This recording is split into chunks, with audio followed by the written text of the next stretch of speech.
Pemirsa Khazanah, fenomena kesurupan merupakan kejadian mistis yang sering kita lihat dan gampang dikenali. Biasanya orang yang kesurupan menunjukkan tanda-tanda tertentu, seperti tiba-tiba jatuh tak sadarkan diri, tubuhnya kaku, berteriak-teriak seperti kesakitan, menangis karena sedih, hingga ada yang sambil mengamuk dengan kekuatan yang sangat besar. Bahkan tak jarang kita melihat fenomena kesurupan massal, mulai dari lingkungan sekolah, pesantren, perguruan tinggi, hingga kantor. Sebagian orang percaya mereka yang kesurupan adalah mereka yang sering melamun, bengong, hingga pikirannya kosong. Namun ada juga yang berpendapat mereka yang kesurupan adalah mereka yang memiliki fisik lemah, sehingga dengan mudah jin masuk dalam tubuhnya. Bagaimana Islam memandang hal ini? Fenomena kesurupan juga pernah terjadi di zaman Nabi. Hal ini sebagaimana disebutkan dalam sebuah hadis riwayat Imam Ahmad dan Al-Baihaqi berikut. Suatu saat ada seorang bayi gila diberikan pada Nabi SAW. Kemudian Nabi SAW berkata, "Keluarlah wahai musuh Allah, keluarlah wahai musuh Allah." Sebagian lafaz hadis lain disebutkan, "Keluarlah wahai musuh Allah, saya adalah utusan Allah." Kemudian bayi tersebut sembuh. Sebenarnya, mengapa seseorang dirasuki oleh jin? Menurut Syekh Ibnu Taimiyah, ada beberapa sebab jin merasuki tubuh manusia. Pertama, karena jin menyukai orang tersebut. Jin ingin menikmati kebersamaan dengannya. Kerasukan semacam ini paling mudah untuk disembuhkan dibandingkan dengan yang lainnya. Kedua, kesurupan bisa juga terjadi karena kebencian atau kezaliman yang dilakukan manusia.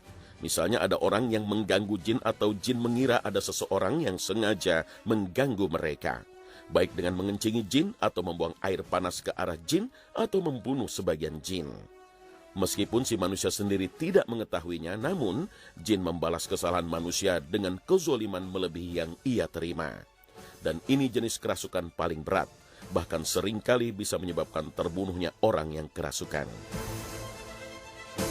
Sementara yang ketiga, seorang manusia bisa kerasukan karena jin usil dan suka main-main hingga suka merasuki manusia.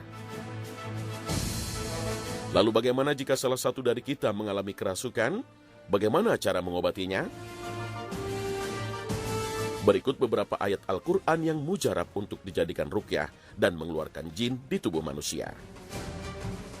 Yang pertama, surat Al-Fatihah, ayat Kursi, 2 ayat terakhir surat Al-Baqarah, surat Al-Ikhlas, Al-Falaq, dan surat An-Nas. Lalu ditiupkan ke orang yang kerasukan. Sebagai seorang muslim yang baik, yang perlu diingat adalah agar tidak minta pertolongan dukun untuk mengeluarkan jin dari dalam tubuh manusia. Dalam istilah ilmu akidah, mengusir jin melalui bantuan dukun disebut nusrah, dan itu bukanlah hal yang disyariatkan Islam. Dan dari Jabir bin Abdullah radhiyallahu anhuma, beliau mengatakan, Rasulullah SAW ditanya tentang nusrah. Beliau menjawab, itu kebiasaan setan. Hadis riwayat Ahmad dan Abu Daud. Lantas bagaimana caranya agar kita selamat dari gangguan jin dan tidak kerasukan? Di antara upaya pencegahan dari kesurupan adalah dengan membentengi diri dengan doa. Kebanyakan masuknya jin ke dalam tubuh seseorang disebabkan kosongnya hati serta lisan dari zikir. Maka membiasakan diri dengan berzikir pagi dan sore adalah salah satu jurus ampuh agar jin tidak masuk dalam tubuh kita. Selain itu, ayat Kursi juga menjadi salah satu ayat yang dianjurkan untuk dibaca setiap hari, mulai dari waktu pagi, setelah sholat fardu, hingga sebelum tidur. Karena siapapun yang mengamalkan ayat Kursi, ia akan selalu dilindungi dari gangguan jin. Selain itu, sebisa mungkin kita juga menghindari sebab-sebab yang mengundang jin untuk berbuat jahat pada kita, seperti suka melamun atau kosong pikiran. Menjauhi sikap yang berlebihan dalam bergembira, bersedih, atau marah. Karena pada kondisi-kondisi yang kurang stabil tersebut, membuat kita kehilangan konsentrasi, sehingga sangat mudah bagi jin untuk masuk mempengaruhi sikap dan perasaan kita. Wallahu a'lam.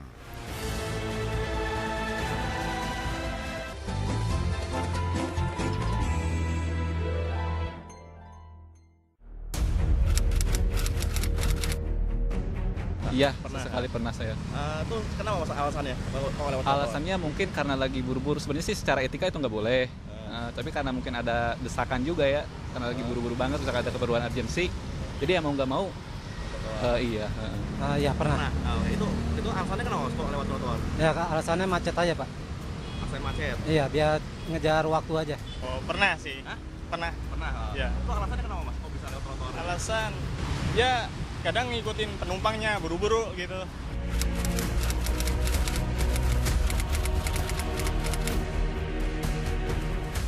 Sebel sih ya yang pasti, karena kan trotoar itu kan jalannya untuk pejalan kaki, bukan buat motor. Karena kan motor kan udah ada jalannya sendiri. Ya kadang kalau misalnya lagi bener ya paling cuman yang ngegerutu aja. Tapi kalau misalnya udah parah banget kadang suka saya tegur sih. Mas ini kan buat jalan pejalan kaki, please deh gitu. Paling kayak gitu sih. Kalau saya berhentiin dulu, terus saya bilang, Pak kok lewatnya sini sih gitu. Saya arahin jalan yang benar gitu. Saya stopin dulu, soalnya kadang mengganggu ya kalau kayak gitu. Apalagi kalau dia lagi ngebut-ngebutan kayak gitu. Pemirsa Khazanah, kemacetan lalu lintas rasanya sudah menjadi permasalahan klasik setiap kota-kota besar. Mobilitas masyarakat yang tinggi juga memberi sumbangan besar terhadap kemacetan. Apalagi besaran volume kendaraan di jalan raya tidak berbanding lurus dengan pembangunan fasilitas yang memadai. Kemacetan pun menjadi santapan sehari-hari. Permasalahan semakin diperparah manakala sebagian mental dan moral masyarakat yang buruk, hingga akhirnya banyak terjadi pelanggaran yang dianggap hal biasa. Sebut saja naiknya sepeda motor di jalur pedestrian yang merupakan tempat pejalan kaki, atau mobil yang parkir di trotoar. Pemandangan ini lumrah terjadi saat jam kerja maupun jam pulang kantor. Banyak pengendara sepeda motor menaiki trotoar sebagai jalur alternatif agar terbebas dari kemacetan. Mereka tidak peduli kalau hal itu sebenarnya berbahaya, menyusahkan, mengancam, bahkan membuat pejalan kaki merasa tidak nyaman. Lantas bagaimanakah Islam memandang fenomena ini? Dalam Islam, mengganggu kepentingan orang lain dan lalai dalam memberikan hak-hak orang lain masuk dalam perbuatan zolim. Allah sangat melarang perbuatan zolim hingga setiap orang yang berlaku zolim akan mendapatkan balasan yang sangat berat. Dalam sebuah hadis qudsi Allah Subhanahu wa taala berfirman, "Wahai hambaku, sesungguhnya aku mengharamkan kezoliman atas diriku dan aku menjadikan kezoliman itu haram di antara kalian. Maka janganlah kalian saling menzolimi." Hadis riwayat Muslim. Demikian pula dengan sabda Nabi SAW, "Takutlah terhadap perbuatan zolim, karena kezoliman adalah kegelapan yang sangat di hari kiamat." Hadis riwayat Bukhari, Muslim, dan Tirmizi. Pemirsa Khazanah, kezoliman terhadap orang lain merupakan kezoliman yang lebih berat dari zolim terhadap diri sendiri. Paling banyak dosanya serta memiliki akibat yang paling buruk. Seseorang tidak akan bisa lari darinya dan tidak bisa terhindar dari bahaya dan dosanya hanya dengan sekedar berhenti dan menyesali kezoliman yang diperbuatnya. Kecuali orang yang terzolimi atau dizolimi memberikan maaf secara ikhlas, kemudian yang menzolimi segera mengembalikan hak-hak yang terzolimi. Rasulullah bersabda, "Barang siapa yang menzolimi sejengkal tanah, maka akan dikalungkan kepadanya 7 bumi." Hadis riwayat Bukhari.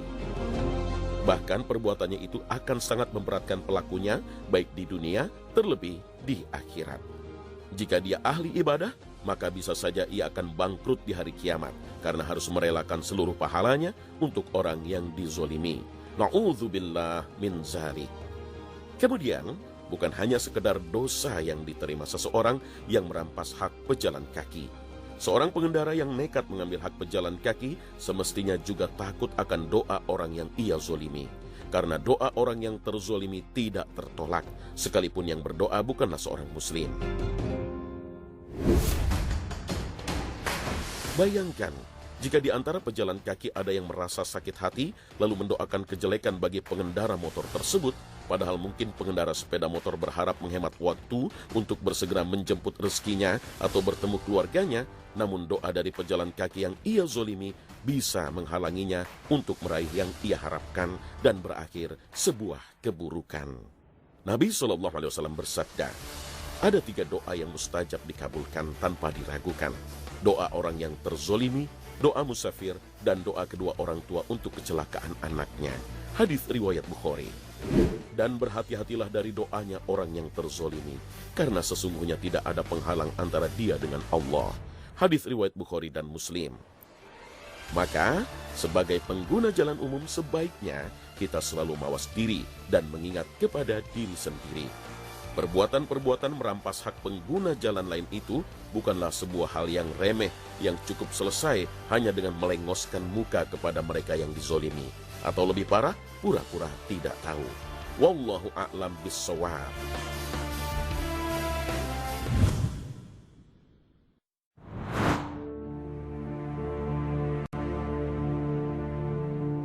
Pemirsa Khazanah, beberapa hari yang lalu, jagat media sosial di Twitter dan Instagram sempat ramai dengan viralnya sebuah video singkat yang memperlihatkan seorang ibu pemulung yang sedang mendandani putranya sebelum berangkat ke masjid. Kisah haru ini pun langsung menuai simpatik dari jutaan netizen, bahkan tak sedikit yang terharu dan sampai menangis saat menonton video ini. Dalam video amatir berdurasi sekitar 2 menit ini, tampak sang ibu sedang sibuk menggantikan pakaian putranya, mulai dari memakaikan kain sarung, baju koko, kain syal, peci, bahkan hingga menaburkan bedak dan minyak wangi. Selanjutnya sang bocah yang diketahui bernama Muhammad ini bergegas menuju masjid untuk sholat berjamaah dengan pakaian terbaik yang diberikan sang ibu. Masya Allah. Lalu bagaimana dengan kita? Apakah kita sudah sholat dengan pakaian terbaik kita, baik di rumah ataupun di masjid?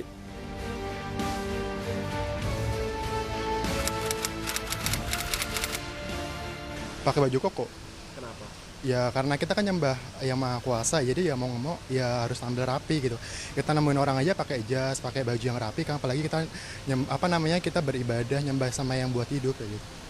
Kalau sholat di rumah biasanya ganti baju koko. Kenapa? Ya biar bersih, biar lebih higienis kan, lebih bagus lah. Udah, biar lebih rapi. Pakai baju koko sama sarung. Kenapa? Biar lebih bersih aja sih mas. Soalnya kalau pakai baju-baju yang habis kena misalnya buat mainan gitu, habis keluar kan kotor gitu mas. Sholat pakai kaos panjang. Sama. Karena biar nggak ribet aja kalau pakai kayak kokoh gitu, mungkin agak ribet. Jadi pakai kemeja panjang, pakai baju panjang aja, lengan panjang yang nutupin pantat. Islam memang menganjurkan umatnya untuk selalu memilih pakaian terbaiknya ketika sholat, yaitu bukan pakaian yang mahal harganya, namun pakaian yang bersih, rapi, indah, dan tidak bernajis. Seperti yang telah jelas ditegaskan dalam firman Allah yang artinya, "Hai anak Adam, pakailah pakaian kamu yang indah di setiap kamu sholat dan memasuki masjid." Al-Quran Surah Al-A'raf ayat 31.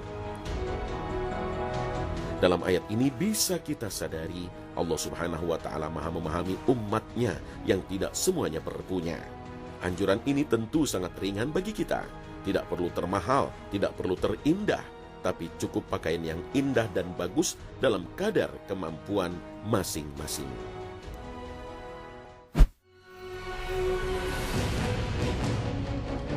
Dalam sebuah hadis Rasulullah SAW juga dikisahkan, ada seseorang yang suka sekali memakai baju dan sandal yang bagus. Lalu Nabi SAW bersabda, sesungguhnya Allah Subhanahu wa Ta'ala itu jamil, yaitu menyukai segala hal yang indah. Hadis riwayat Muslim nomor 91. Berpakaian terbaik dan merapikan diri saat sholat tak hanya sebatas penampilan saja, namun lebih kepada keseriusan dan kekhusyuan sholat. Sesungguhnya sholat itu tidak mudah dilakukan, kecuali bagi mereka yang selalu khusyuk di setiap sholatnya. Allah Subhanahu wa Ta'ala menegaskan tentang keutamaan khusyuk saat sholat dalam Al-Quran Surah Al-Baqarah ayat 45 hingga 46 yang artinya, jadikanlah sabar dan sholat sebagai penolongmu, dan sesungguhnya hal demikian itu sungguh berat, kecuali bagi orang-orang yang khusyuk. yaitu orang-orang yang meyakini bahwa mereka akan menemui Rabb-nya dan akan kembali kepadanya. Al-Quran Surah Al-Baqarah ayat 45 hingga 46. Memang tidak ada larangan bagi kita untuk mengenakan hanya sekedar kaos oblong atau pakaian lainnya. Tetapi bukankah lebih indah jika kita menghadap ke Sang Pencipta kita dengan keadaan terbaik kita? Jika kita akan bertemu dengan orang-orang penting seperti guru, atasan di tempat kerja, gubernur, hingga presiden, sudah pasti kita akan mempersiapkan segala hal, mulai dari membersihkan diri, merapikan rambut, memilih pakaian terbaik, hingga memakai parfum. Padahal mereka semua yang kita temui tersebut sama-sama manusia biasa seperti kita, yang tidak bisa memberikan jaminan kebahagiaan buat kita.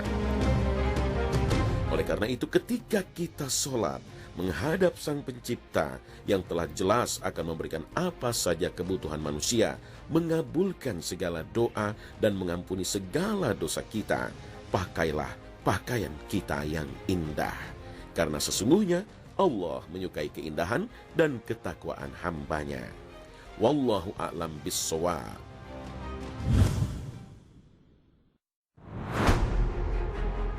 Pemirsa Khazanah, belakangan viral di beberapa media tentang pernyataan Nasaruddin Umar, Imam Besar Masjid Istiqlal Jakarta, yang mengatakan bahwa wabah virus corona atau COVID-19 bukan azab yang diturunkan Allah Subhanahu wa Ta'ala. Sebab menurutnya Nabi SAW telah berdoa agar manusia tidak lagi ditimpa azab. Lantas, benarkah tidak pernah ada azab sejak 1400 tahun yang silam? Bagaimana dengan dalil-dalil yang menyatakan bahwa azab Allah akan ditimpakan kepada orang-orang yang zalim dan tidak melakukan amar ma'ruf nahi munkar? Berdasarkan sejumlah dalil dari ayat Al-Quran dan hadis Nabi SAW serta pendapat para ulama, memang benar tidak terjadi lagi azab Allah yang diturunkan kepada umat manusia sejak Nabi Muhammad SAW diutus sebagai Nabi dan Rasul akhir zaman. Bahkan menurut sebagian ulama yang lain, azab Allah yang berupa penghancuran secara umum dan pemusnahan suatu kaum tidak terjadi lagi setelah Allah menurunkan kitab Taurat kepada Nabi Musa alaihissalam sesuai dengan firman Allah Subhanahu wa Ta'ala. Dan sesungguhnya telah kami berikan kepada Musa Alkitab Taurat sesudah kami binasakan generasi-generasi yang terdahulu untuk menjadi pelita bagi manusia, petunjuk dan rahmat agar mereka ingat. Al-Quran Surah Al-Qasas ayat 43.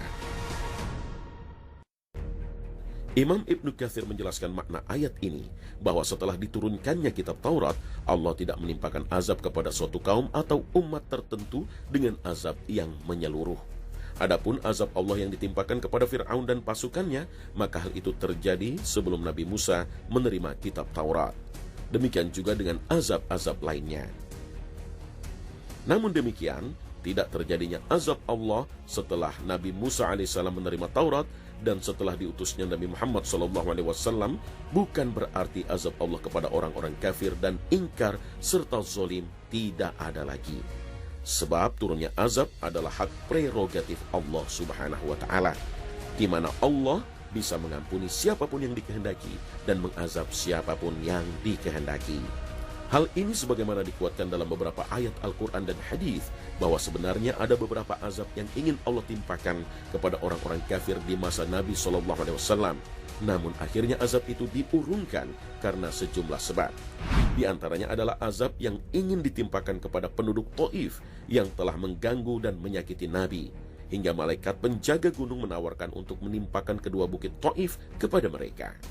Akan tetapi Nabi SAW menolak untuk ditimpakan azab kepada mereka, seraya berharap kelak akan lahir dari tulang rusuk mereka generasi yang menyembah Allah Subhanahu wa Ta'ala. Di antaranya juga azab yang ingin ditimpakan oleh Allah Subhanahu wa Ta'ala kepada orang-orang kafir yang menantang Nabi, bahwa jika Al-Quran itu memang benar berasal dari Allah, maka mereka siap untuk ditimpakan azab yang pedih. Namun lagi-lagi azab itu diurungkan oleh Allah karena ada Nabi SAW di tengah-tengah mereka. Fakta ini sebagaimana diinformasikan di dalam Al-Quran. Dan ingatlah ketika mereka orang-orang musyrik berkata, "Ya Allah, jika betul Al-Quran ini dialah yang benar dari sisi Engkau, maka hujanilah kami dengan batu dari langit, atau datangkanlah kepada kami azab yang pedih. Dan Allah sekali-kali tidak akan mengazab mereka sedang kamu berada di antara mereka.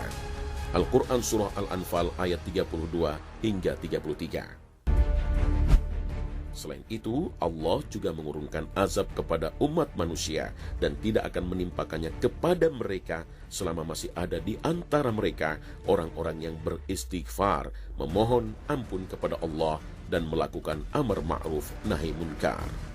Dan tidaklah pula Allah akan mengazab mereka sedang mereka meminta ampun. Al-Quran Surah Al-Anfal ayat 33. Nabi SAW bersabda, "Demi zat yang jiwaku berada di tangannya, lakukanlah amar ma'ruf nahi munkar, atau hampir saja Allah mengirimkan hukuman atas kalian darinya.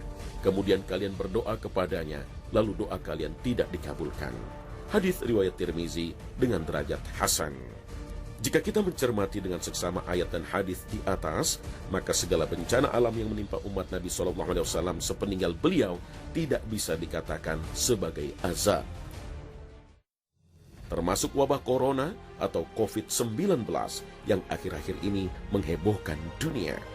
Sebab saat ini masih banyak umat Islam yang memohon ampun kepada Allah setiap kali mereka melakukan dosa.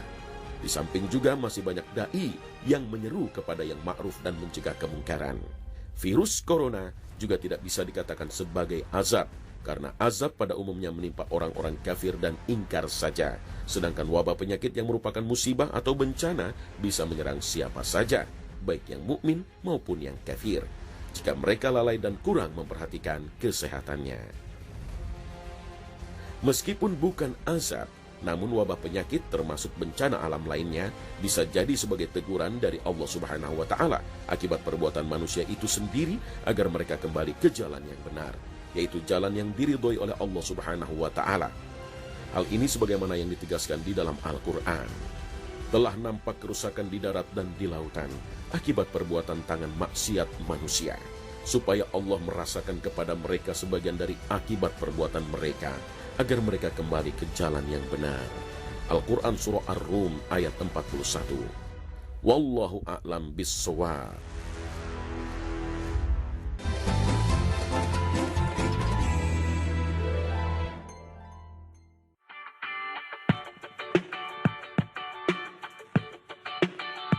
Pemirsa Khazanah, selamat datang di Halalan Thayyiban. Lihatlah potongan-potongan daging bakar ini. Sangat menggoda bukan? Ada daging sapi, daging domba, dan daging ayam. Selain aneka daging, di sini juga tersedia aneka hidangan khas laut atau seafood seperti lobster, kepiting, kerang, cumi, dan juga udang. Ya, mengkombinasikan aneka daging hewan darat dan seafood dalam satu penyajian bersama ini justru yang menjadi ciri khas istimewa rumah makan yang berlokasi di kawasan Antasari, Cilandak, Jakarta Selatan. Iya, karena di sini kita restoran pertama yang menyajikan kombinasi antara seafood dan daging. Dan menjadi ciri khas kita juga sih, Kak. Tapi kalau di sini kita jamin semuanya halal dan untuk bahan yang kita pakai juga semuanya bersih dan steril. Tapi sebenarnya itu emang mitos banget sih, Mas. Tapi kebanyakan juga masih banyak loh peminatnya yang antara seafood dan daging ini. Di sini sendiri gimana? Banyak juga sih yang tertarik, kayak mereka juga merasa unik juga ya, karena baru pertama kali ngelihat ada restoran yang nyajin seafood sekaligus daging.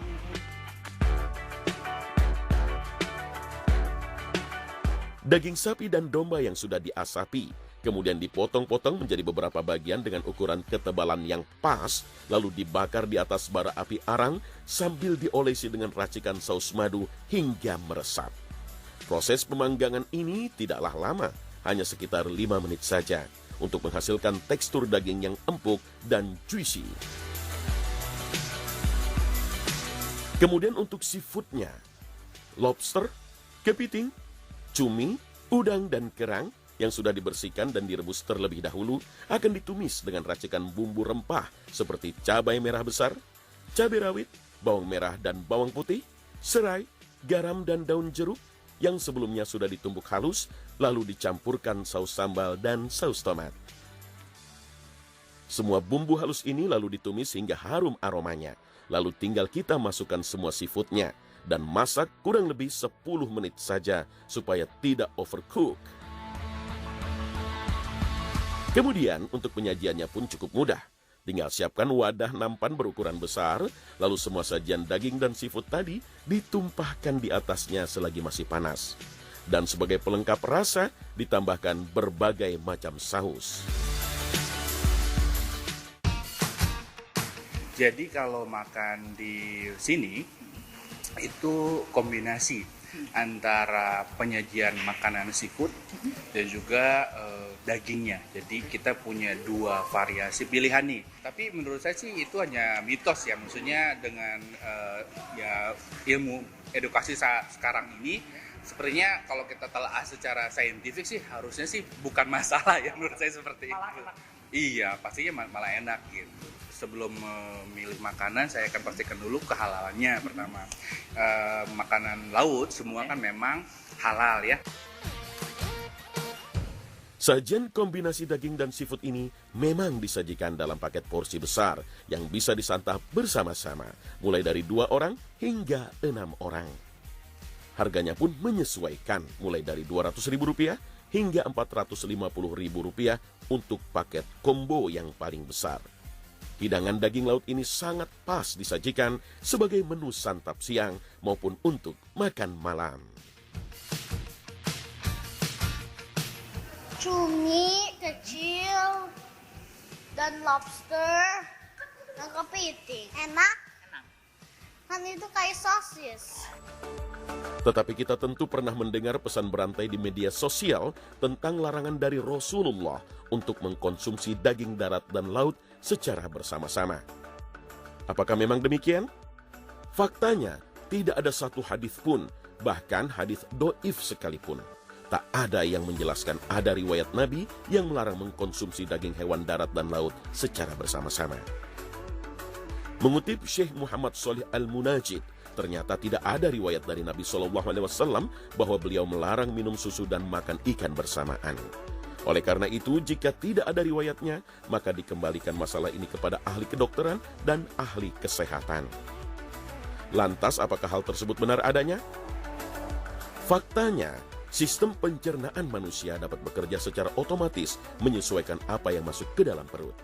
Saat kita mengkonsumsi berbagai jenis makanan dalam waktu bersamaan, maka lambung akan memproduksi pula berbagai macam enzim secara optimal untuk mencerna makanan-makanan tersebut. Bahkan dalam ilmu medis kedokteran pun tidak ada teori tentang adanya bahaya mengkonsumsi kombinasi makanan tersebut, asalkan telah dimasak secara matang dan sempurna, serta tidak mengkonsumsinya dalam jumlah yang berlebihan. Hal itu sesuai dengan syariat Islam yang menganjurkan umatnya untuk makan secukupnya saja dan tidak berlebihan. Bahkan Allah Subhanahu wa Ta'ala berfirman yang artinya, "Makan dan minumlah, tetapi jangan berlebihan." Al-Quran Surah Al-A'raf ayat 31. Hal ini dikarenakan makanan yang masuk ke dalam perut dalam jumlah melebihi kapasitas akan merusak tubuh, sesuai dengan sabda Rasulullah SAW. Tidaklah anak Adam memenuhi wadah yang lebih buruk dari perut. Cukuplah anak Adam memakan beberapa suapan saja untuk menegakkan punggungnya. Namun jika ia harus melebihkannya, hendaknya sepertiga perutnya yang diisi makanan, sepertiga diisi minuman, sepertiga lagi untuk bernafas. Hadis riwayat Tirmizi, Ibnu Majah, dan Ahmad.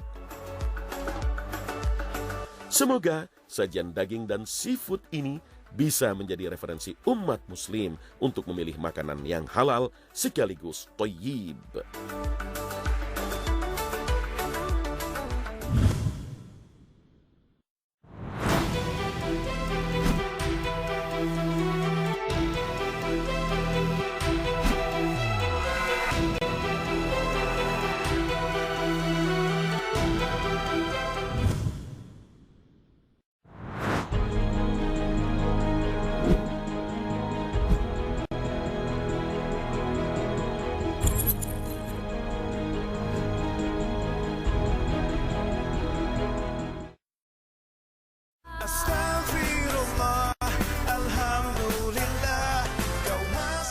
Nah pemirsa, sampai di sini akhir perjumpaan kita hari ini.